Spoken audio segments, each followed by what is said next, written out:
Hey, salut! Petite vidéo tranquille aujourd'hui où je vais te parler des livres que j'aimerais lire sur cette année. Pour tout te dire, fin d'année 2021, j'ai eu une frénésie d'achat. Tous les jours, je me disais, aujourd'hui, t'en prends pas. Aujourd'hui, t'en prends pas. J'ai jamais réussi à me contrôler. J'ai voulu me former sur l'immobilier, les finances personnelles, le mindset. Et du coup, j'ai acheté plein de livres que je n'ai pas eu le temps de lire. Et alors pas parce que je n'ai pas pris le temps, mais parce qu'en fait, j'ai également participé pendant l'année 2022 à des séminaires, des conférences. Et il y avait les conférenciers qui avaient leurs propres livres. Donc du coup, j'ai également acheté ces livres et c'est ceux-là que j'ai lus. Donc là, c'est parti, je vais te dire les livres que j'aimerais lire sur cette année 2023, les livres qui font partie donc de ma pile de livres à lire, mais également ceux que j'aimerais bien acheter. Donc j'espère que tu es prêt, c'est parti!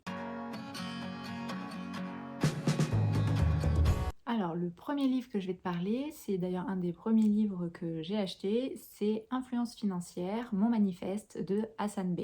J'ai découvert Hassan sur YouTube en recherchant des informations sur l'immobilier, l'investissement, la liberté financière. Et je suis tombée sur son livre, donc son manifeste. Il nous donne dans son livre sa vision personnelle de la liberté financière et de comment et pourquoi aller au-delà pour devenir un influenceur et défendre les causes en fait qui nous sont chères. Il a également écrit un autre livre, Gagner. Alors je ne l'ai pas acheté celui-là et pour l'instant je compte pas le lire. Je vais déjà lire le premier et puis après on verra. Ensuite, un autre livre, alors celui-là c'est un monument, hein, j'ai d'ailleurs un peu honte de dire que je ne l'ai pas encore lu, c'est Père riche, Père pauvre de Robert Kiyosaki.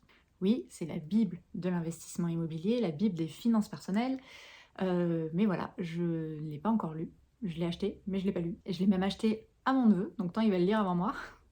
Ça va être le challenge en fait, il va falloir que je le lise avant lui. Donc voilà, il fait partie de ma pile de livres à lire et je vais pas vous en parler plus parce que je pense que vous connaissez tous ce livre. Je ne l'ai pas encore lu, mea culpa, mais je vais remédier à ça parce que j'aimerais vraiment voir s'il est aussi génial que tout le monde le dit. Parce qu'à chaque fois qu'on pose la question quel livre a changé ta vie, la réponse c'est Robert Kiyosaki, Père riche, Père pauvre. Donc je vais me pencher sur la question et je vais lire ce livre. Pour rester d'ailleurs dans les best-sellers, les livres qui changent des vies, l'autre que j'aimerais bien lire, c'est L'autoroute du millionnaire de MJ DeMarco. C'est également un livre de référence sur les finances personnelles. Il nous dit en gros comment prendre l'autoroute pour atteindre la liberté financière plus rapidement, plutôt que de prendre la voie classique, la voie de droite, celle qu'on nous apprend quand on est petit, c'est-à-dire faire des études, avoir un diplôme, un poste de cadre, acheter sa résidence principale, épargner 10% de ses revenus et les investir. Et là, peut-être qu'on arrivera à être riche un jour. Or, si on prend la voie rapide, l'autoroute, on y arrive plus rapidement à cette richesse, à cette liberté financière. Donc voilà, celui-là, je pense que je vais le lire plus vers ce début d'année. Ensuite, un autre livre que j'aimerais bien lire, c'est Mon plongeon dans l'entrepreneuriat de Émilie Malguir. Alors ce livre, je l'ai acheté au Salon de l'investissement immobilier à Bordeaux. Elle était d'ailleurs présente sur ce salon, elle était conférencière, et avec son mari, donc ils investissent en immobilier, ils ont d'ailleurs une entreprise d'immobilier clé en main, et ils sont sur les réseaux, ils sont sur Instagram, sur YouTube également, ils ont créé un club immobilier, et donc là, Émilie a écrit un livre qui est une biographie en fait, où elle raconte, elle nous partage son parcours dans l'immobilier, dans l'entrepreneuriat. Donc voilà, une histoire success d'une femme, ça fait toujours plaisir. Ensuite, un autre livre que j'aimerais bien lire, c'est La vie professionnelle des poupées russes, petit guide impertinent de la reconversion professionnelle, de Marine et Alexandre Luna. Alors, pour la petite histoire, donc j'avais un bar à chocolat et à l'époque, je suivais, et de toute façon je suis toujours, un salon de thé qui se trouve à Lille et qui est tenu par Marine et Alexandre, qui étaient anciennement, lui travaillait dans la communication et elle dans le design industriel il me semble, et donc ils se sont reconvertis et ils ont ouvert un salon de thé, mais ce salon de thé est génial et ils ont une com d'enfer.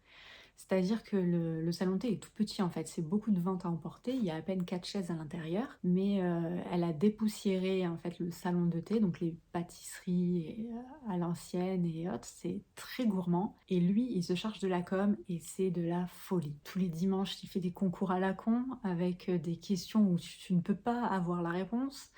Je me rappelle même d'un post où en fait il avait repris La cigale et la fourmi et en fait en se l'appropriant et donc il y avait, Marine l'impertinente, lui c'est le barbu et la belle-mère. Enfin voilà, ils ont vraiment une communication d'enfer et les pâtisseries sont super bonnes et ils ont donc écrit un livre, c'est Marine qui l'a illustré et c'est sur la reconversion professionnelle.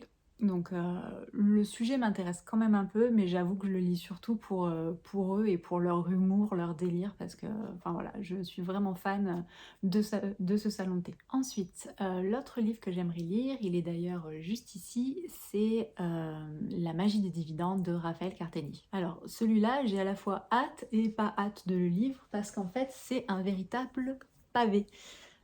Voilà.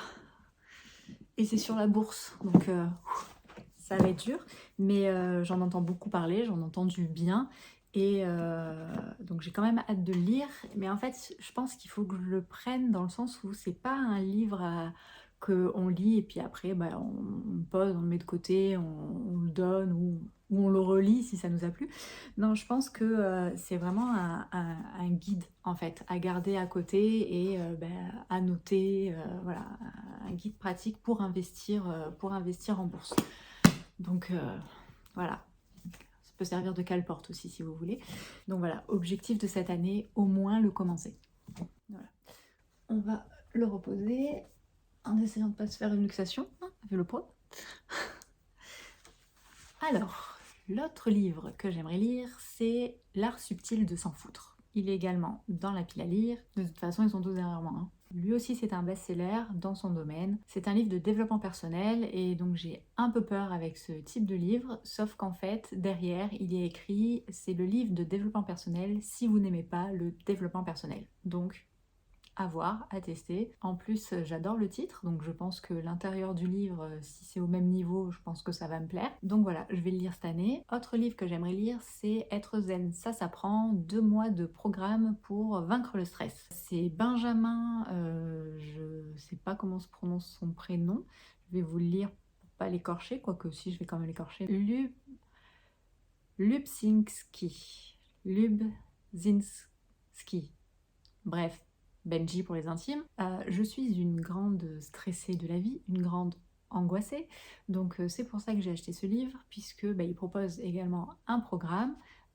Cet auteur est également psychothérapeute et hypnothérapeute, et à l'intérieur du livre, vous avez donc un programme et un CD audio pour faire de l'hypnose, de la méditation et devenir plus zen. Il y a écrit également sur la 4e de couverture que ça vous permet d'arrêter de penser. Alors ça serait génial, hein, surtout la nuit avant de me coucher, ça m'aiderait beaucoup. Donc voilà, il est sur ma liste parce que même si avec le temps je suis beaucoup moins stressée et beaucoup moins angoissée, il y a encore du taf à faire. Donc voilà pourquoi il fait partie de la liste. Ensuite, dans la catégorie immobilier, il y a Gagner grâce à l'immobilier locatif de Adrien Giraud. Donc c'est un livre qui parle de l'investissement immobilier, mais sous un autre angle de vue. En fait, apparemment, il aborde les parties négatives, la face cachée de l'investissement immobilier, à travers les leçons qu'il a tirées de ses expériences. Il fait également appel à plusieurs investisseurs immobiliers qui viennent dans ce livre conter certaines anecdotes de leur investissement. Donc voilà, hâte de voir ce que ça donne, un peu un livre sur l'immobilier qui sort des livres qu'on a l'habitude de voir. Ensuite, il y a le livre de Goulwen Tristan. Je vais vous lire le titre parce qu'il est assez long. Comment je me suis constitué un patrimoine de plusieurs millions d'euros avec un salaire de 1750 euros. Je vous l'ai dit, le titre est un peu long. Il y a écrit que c'est l'histoire du pompier millionnaire, c'est ce qui est écrit sur le livre. Donc j'ai pas grand chose à vous dire sur ce livre, j'ai hâte de le lire parce que c'est une bonne biographie comme on les aime. Je suis fan des success stories, je trouve ça très inspirant, donc voilà, c'est pour ça qu'il fait partie de ma pile de livres à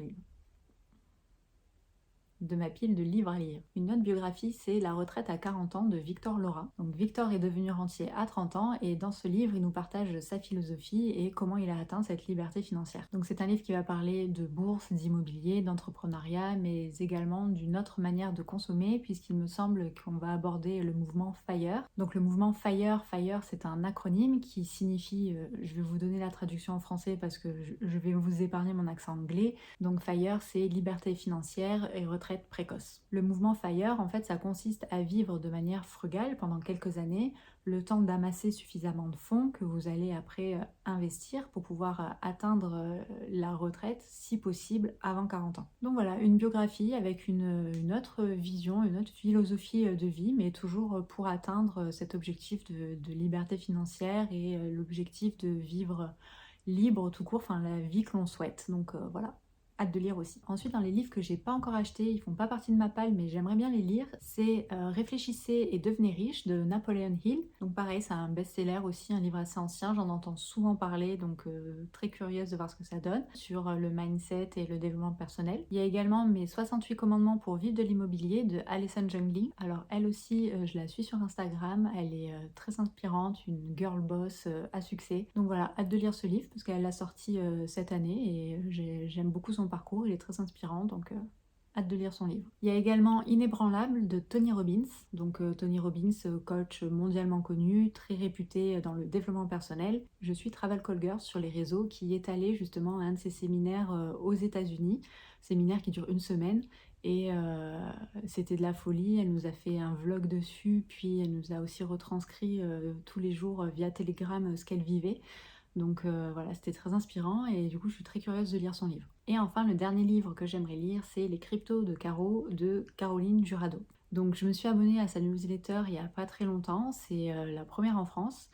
Et il y a beaucoup de newsletters à rattraper, donc déjà je vais lire celle-ci et après j'aimerais bien lire son livre. Je l'aime beaucoup, elle est sur Instagram et elle vulgarise très bien le sujet, donc voilà, hâte de lire les newsletters et le livre. Et voilà, tu connais ma liste de livres à lire pour cette année 2023. Mets-moi en commentaire si tu m'en conseilles d'autres.